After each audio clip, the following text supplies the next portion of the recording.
back to the Big Dumb Fun Show. Back on the Big Dumb Fun Show. Give us a call, 888-832-7561. Be live on the air Mondays, 7 to 10 p.m. Central Standard Time. Of course, the rest of the week, leave us a random-ass voicemail message, and we might just play it on the air. A lot of stuff going on in the wide world out there. A lot of weird stuff going on. First of all, AT&T is going to sell all your information to advertisers. Obamacare, key legislation. I thought they already were. Man, key legislation for Obamacare did not pass the Supreme Court, and planes dropping left and right. But I want to pause for a cause right now and talk with our good buddy Scott Kessler, who you know him from Paragon I, or it was just called Paragon at the time. Or from Sleep. Which he's working on now. Now, why would you know it if he's working on it right now? You wouldn't know him from Sleep. But you know him from the Big Dumb Fun Show because we've had him on the air. Scott Kessler now joins us by phone because Paragon II world premiere is this Wednesday. It's in Kansas City. And if you're wanting to go to it, all you have to do is type in Paragon II world premiere on Facebook, join it up, and all the information is on there. Scott, welcome to the Big Dumb Fun Show. Hey, how's it going, man? Glad to have you on, and I know we had you in short notice. I was just reading, I saw an update from our buddy Steve Williams about, hey, come on out this Wednesday and watch Paragon 2, and I was like, holy crap, I totally forgot that this was nearing completion the more we spoke with you, and now it's done, and you're ready to premiere it to everybody. Is this going to be a completed version of Paragon 2, or is this going to be one of the rough cuts, like a test audience? No, it's complete. As a matter of fact, we just finished it today. You did pretty quick work with this compared to the last Paragon movie. Is because you learned some stuff along the way, or you just had a different guy editing it? Nope, same guy edited it. More visual effects this time. But yeah, it's just the more you do it, the better you get at it, and the faster it goes, as a rule. Yeah. Now this is the Paragon character, which is played by Steve Williams, is kind of a vigilante of sorts. And yes. we're going to delve more into his backstory, or where does this story take us? Where does this film go from there?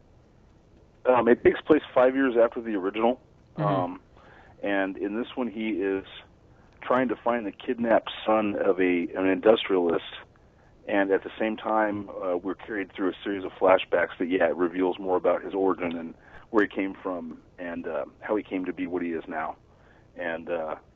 And yeah, I'm pretty excited about it. I got to watch a rough cut of it a few days ago before everything was polished, and it looks spectacular. You're like, so, I really did a great job. Not enough to pat yourself on the back, you son of a... No, but I am curious about the sequel in regards to, do I need to go out and rewatch Paragon 1 so that I kind of got the backstory again? Because it's been a few years since I saw the first movie, to be honest. And so is that available online? Can I download it, or what's the haps?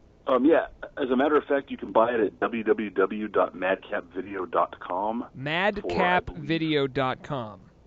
Right, that's with two P's, MADCAPP.com. I'm writing that down. Madcap Video, rather. And madcapvideo.com. All right, go ahead. And no, I kind of strive to make this one as self-contained as possible. If you watch the first one and then immediately watch this one, it might enhance the overall viewing experience, but you can watch the second one without having seen the first one, or even if it's been a long time. Can you give us the basic stuff you're reminded of? So, can you give us the basic premise of the movie? I'm sorry. Can you give us the basic premise of Paragon 2? Yeah, in this one, 5 years later, Paragon returns to Kansas City. He's contacted by a mysterious multimillionaire industrialist named Argyle Finch, played by Chris Bilsma, who basically enlists him to find his kidnapped son before the clock runs out. He has to find this group of creepy, enigmatic kidnappers led by a crazy man named Cotton. And throughout the film, we're taken back to his teenage years, where we see him trained by a mercenary named Rudy Black. Who plays Paragon as a teenager? This time around is a kid named David Woody. Oh, thank God. I thought you were going to just say, well, we shaved Steve Williams down, and he plays himself as a teenager. I'm like, oh, man. No, No, David Woody is a young. He's actually in the Army now. He joined the Army after we made the movie, but he's a martial artist and a parkour enthusiast. Did we have him? Was he on? Was he on with you? David, no, huh? David actually literally joined the Army right after we finished shooting, and also he's not even going to be there for the premiere. Actually, yeah, I think he just came back to town. He's been back for the last few weeks, and he says he's going to come. So yeah, the only original cast members to return for this one from the first one are Steve and Drew Martin.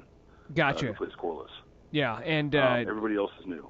That's cool. I mean, and you probably do you have a blast filming this sequel since the cast kind of knew each other? Probably the most fun I've had making any of the movies I've made was making Paragon II. It was just a real fun group of people, and there's a lot of camaraderie, and everybody was having a good time. Now, lastly, let us know what else. This is this Wednesday. Let's cover the bases here. It's this Wednesday. It's at the Screenland. Crown Center.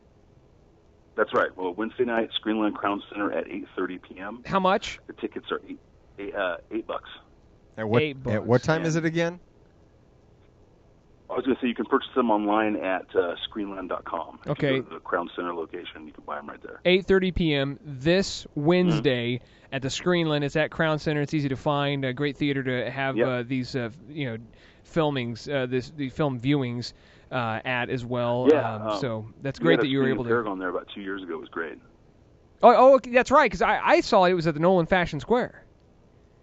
Yeah, that was the first time, and then we did another screening about a little over a year later, and we did it at Crown Center, and it was awesome. Where do you go to from here? Like, if you get good reviews on this, and this has got to be your toughest audience because these are locals, people that you did the movie with, and the community in Kansas City is going to be here. Is it going to be tough afterwards? Are you going to tweak anything, or is it going to go straight to? You're probably going to get it in some film competitions. Yeah, that's the next step is to get it into film festivals. It'll probably spend about a year in festival circuit, and then we'll likely do a DVD release. If it doesn't get picked up for distribution elsewhere, we'll do one of our own like we did with the first movie. Yeah, I hope Redbox gets a hold of you and the money starts rolling in. I'm sorry? I hope Redbox gets a hold of you and the money starts rolling in. Me too, man. Thank you. That'd be great. Or you get some of that on-demand cash. You got any updates on your other movie you're working on now, Sleep?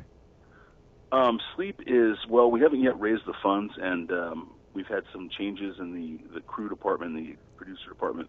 So we're kind of regrouping right now, but nobody's given up on it. It's just a really long process to raise that much money. Do you take a check? Hope that, at this point. All right, I'll search out for somebody. All right. That would be great. Well, that's cool. But yeah, so Sleep is still kind of brewing. I'm working on a documentary right now to keep myself busy in the meantime. And what's the documentary? Yeah, we just What's the documentary about? The documentary is called Restless with a W, and it's actually about Metro Pro Wrestling, the local pro wrestling organization in Kansas City, Kansas. And their show's on Metro Sports, and I started going to the shows for fun, and then I just got a wild hair to make a doc about these guys and why they do it on such a a small level. They have rabid fans. They put on a great show. Yeah, I've heard about them, and it gets they're great. It gets pretty violent though too. Oh sure, yeah, but it's not family unfriendly. I mean, they don't swear. There's very little blood, but it does get crazy, and the crowd is rabid and loyal. Yeah, I think you're being nice. I saw a promo and of this guy. And he's doing his, talk to the camera type thing, and he's swinging around this bale of barbed wire, like barbed wire that's all baled up in a roll, and he's like swinging it around. The guy's like, you can tell he's cutting himself, like it's just insane. And I'm like, man, I need to get in on this. Like somehow I got to get involved. And watching a documentary, is it of the history or is it kind of a current? It's more of a current thing where I'm just kind of like delving into why indie wrestlers continue to do what they do for little pay and little exposure, and each one has their own story. Well, Scott, I can't thank you enough for joining us tonight. I appreciate you speaking to us on such short notice, and I'll encourage everyone to go see Paragon II, the sequel to Paragon, which was released, you said 5 years ago, is that right? That seems like... Well, no, it's been 3 years. Oh, it's been 3 years, but the story takes place 5 years. Okay, I got you. But you can see it Wednesday, 8:30. At the Screenland. Crown Center. And we thank you so much for joining us tonight on the Big Dumb Fun Show. Thanks, guys. I love being on. I appreciate it.